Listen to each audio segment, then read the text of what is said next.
As Aethys's voice fades, the enormity of what you've accomplished sinks in. You have confronted a god. You have rediscovered the ancient city where the wheel was forged, and you have seen the wheel shattered.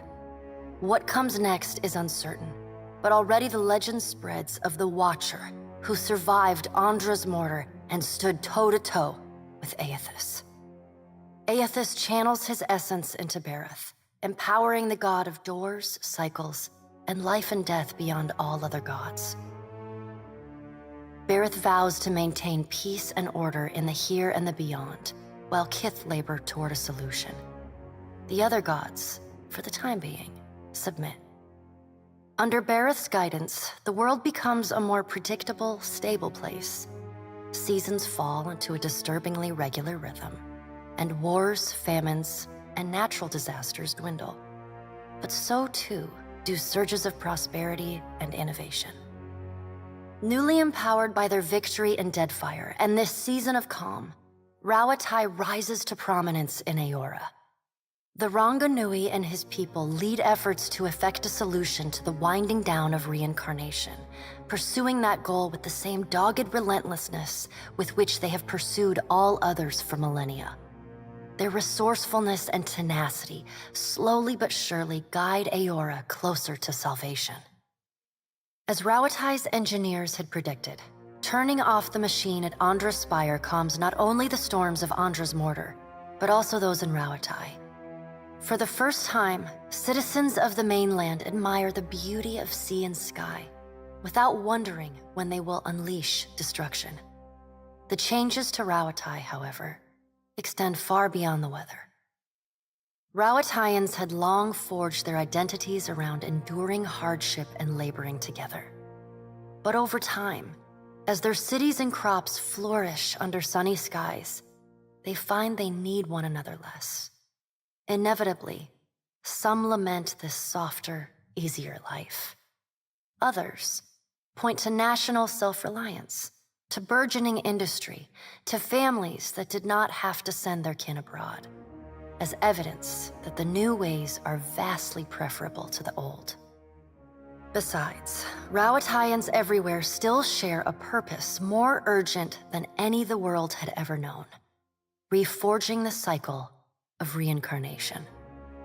The changes to Deadfire are just as significant. The Ranganui declares the archipelago an extension of his empire, and his administrators waste no time in making that true in deed as well as in word. Rauataian gunships patrol Deadfire, hunting down pirates and smugglers, including the remaining Principe.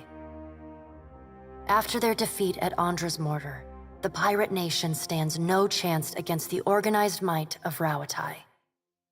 As Rauataian farmers, merchants, and laborers move to the archipelago, there is little room and less patience for the Valian Trading Company.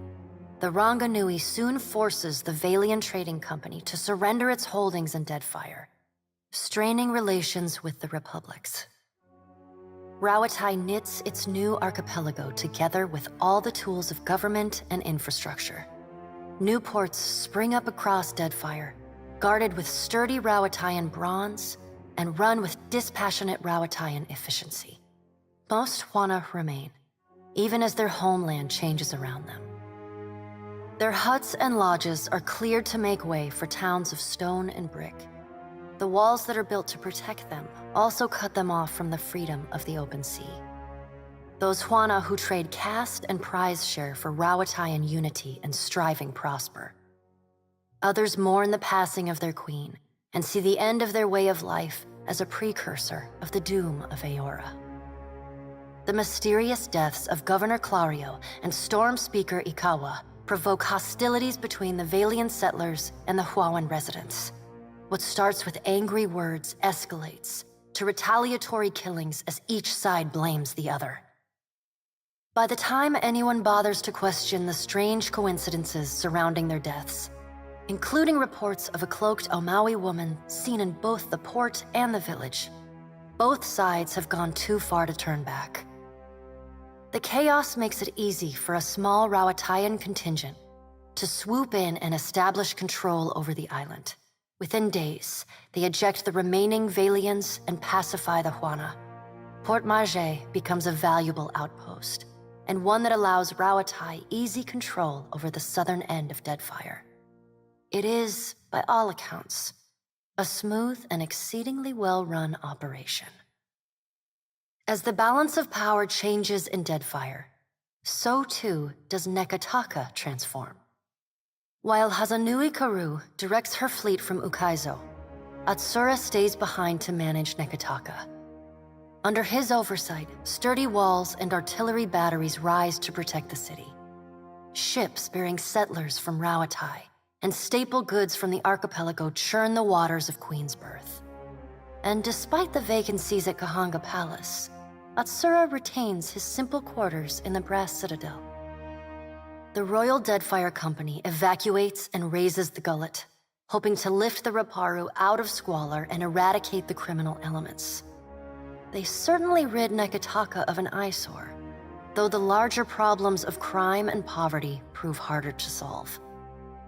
With Skiarilifus's essence still empowering the Watershapers Guild, the practice of water shaping grows and flourishes in Nekataka, and its practitioners rise in prestige. They install conveyors in the falls that run through the city and craft sculptures for every street and plaza. Thus, the Watershapers Guild becomes a power in its own right in the city of Nekataka. Your brief encounter with Letharn proves deeply influential for the children of the Dawnstars. He comes to recognize his nightmares and the scene at Hisongo as Aethys's final warning to his people. Unite in strength and faith, or perish forever. As word of Aethys's deeds at Ukaizo spreads, his fellow Dawnstars take this message to heart. As Aethys pours his essence into Berith, so too do the children of the Dawnstars pour their faith into the god of doors and cycles, life and death. Some pray for guidance and order. Others take it upon themselves to enforce it.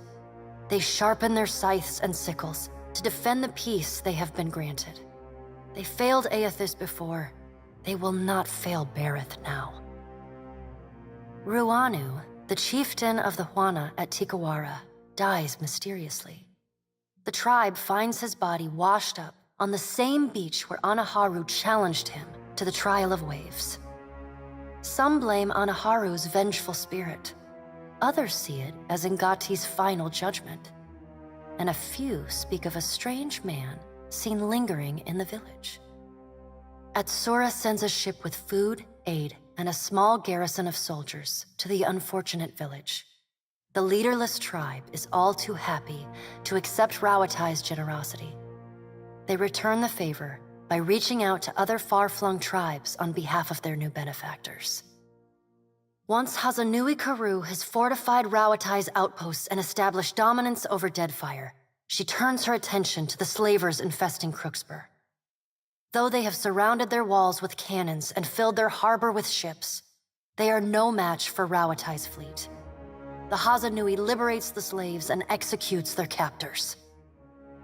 Ships continue to disappear at the southeastern fringe of the archipelago, and stories circulate of a colony of vampires and gulls preying on their crews. The Hazanui soon sends the Rukapa, who end the horrors of Splintered Reef. Though your adventures alter the destiny of Aora and the balance of power in Deadfire, they also leave a lasting mark on those who travel at your side. Your companions find themselves changed in ways both big and small. Adair returns to Hisongo, where he reunites with Byrne, the son of his former lover, Alava. The boy takes heart in Adair's account that Aethys and all the other gods were false, petty, and unworthy of the love of Kith. Realizing how close he came to dying for this cause, Byrne finds renewed purpose in working alongside his uncle to repair the many scars left upon Deadfire by the gods. Under Adair's guidance, Byrne grows into the kind of irreverent, stubborn hothead that would have made his mother proud, and Adair visits her gravesite, often to tell her so. Shodi is not a priestess who understands the meaning of subtlety. As such, she makes her girlish crush on Adair painfully obvious from the moment she first sets eyes on the strapping fighter. Early in your travels, Adair appears discomforted by her persistent flirting. He often grimaces when she sidles up to him, and he takes endless pains to keep their conversations terse and to the point. But after a little smoothing on your part to nudge them in the right direction, Adair makes an effort to view Shodi with an open mind. And Shodi begins teasing the veteran fighter in a more companionable and less amorous manner. After saving each other's hides a couple times and sharing more than a few laughs, the two form an easy, and you suspect, lifelong friendship. Seemingly lit with an inner glow, Shodi takes to a new life of mission work with gusto. She still is committed to shepherding souls forgone, but having realigned her goals with that of her fellow Dawn Stars, she now endeavors to help the living as much as the dead. As you travel the Deadfire, you find her sleeping better and laughing more often. When the time comes for her to return to her temple in Nekataka, it's with a clear wistfulness and much lip-biting on her part. She leaves you with her sickle and a hastily scrawled note. It reads, "A keepsake from a path once walked. Remember me, Watcher, for I will forever dream of you." If Aloth has learned one thing from your adventures, it is that the forces shaping the world are vaster and more complex than he had ever imagined, and they are far beyond anyone's power to control. Thus, it is with great relief that he abandons his labors against the Leaden Key. Without Theus at the helm, it will crumble in its own time. The best he can do is stand back and allow it to happen. You let Romaro go, and the former pirate ostensibly set sail for the trade lanes of the Eastern Reach, the Edier Empire, Old Valia, and the Republics. For the remainder of your time together, Seraphin seems, if not exactly happy, at least contented with the outcome of your confrontation with his former mentor at Sayuka. And yet, when the two of you part, Seraphin seems emboldened, invigorated by a new sense of purpose. He buys you a drink, toasts to the Deadfire, says, "Let's see if we can make something worth a shit out of what's left of these Principe swabs," and sets sail the next morning. In the years to follow, rumors occasionally reach you of the Blue Orlan pirate of the Deadfire, a privateer captain as keen to free slaves or fight for an influence as he is to plunder and pillage. After reporting back to her superiors for the Watcher's actions against the Valian Trading Company, Palagina is rewarded with reassignment home to the Valian Republics. She spends the next several years as the head of the household guard for the Duke of Ancenze. In this role, she is often lauded for her courage and loyalty. Even with all of the praise, there are still times when she cannot help but feel she could have had more influence on what transpired in the Deadfire. Palagina renews her relationship with Giacomo, corresponding with him regularly and even meeting with the old Animencer once or twice a year. Though she does not understand the intricate details of his research, she reads his letters and responds with great enthusiasm. Her brothers and even the dukes themselves note that Palagina's demeanor is always warmer on the days when she receives a letter. Rumors even spread that some of the brothers have seen her smile. Time away from the Navy gives Maya Rua some perspective on how Rawatai conducted the Deadfire occupation. No sooner does she return to active duty than she voices her frustrations over some of the more underhanded tactics she witnessed and carried out in the name of the homeland. Her voice carries all the way to the Ranganui, who reminds his admirals that battles are won by superior tactics, but war is a battle of precedent, and winning is not always a victory. The people listen. Though Maya's covert assignment in the Deadfire is considered a success, few claim knowledge of it or openly congratulate her. She receives no praise beyond knowing glances or the occasional raised tankard from her countrymen. She never responds. Maya's part in the conquest of Ukaizo brings fame and fortune to the Rua family. Officers salute her in passing, and a row of medals decorate the breast of her uniform. Her parents and siblings are paraded between the great houses of Rauatai for nightly dinners and celebrations. She has a hero's welcome in her future. Though she has a lot on her mind, she still makes time to visit, even if it's just to share a few pleasant words and a subtle wink. You don't often travel together, but it's clear that what you built in your time as shipmates is alive and well. She looks forward to seeing her brother again. So does Ashiza. The discovery of Ukaizo doesn't bring Takehu the answers that he sought, but this proves only a minor setback. Merely knowing that Ngati's chosen landed on the island ignites something in the Huana tribes, a fervent desire to recover the past and let history illuminate the way forward. Takehu rides this momentum, leading by example and teaching his people to rely on each other instead of on omens. His message is an upheaval of norms, but it's as embraced and beloved as he is. Your farewell is short and cordial. Nothing further needs to be said, and you wish each other well. Takehu does not look back. The sea feels restless in his absence.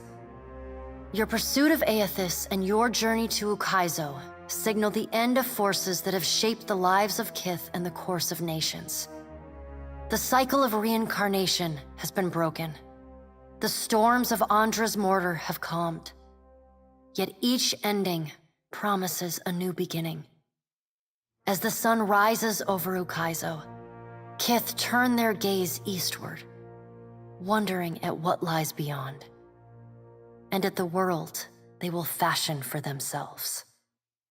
As the Watcher of Cadnua and the former Herald of Bareth, you return to your ship and begin the long journey home. You hope for calm weather.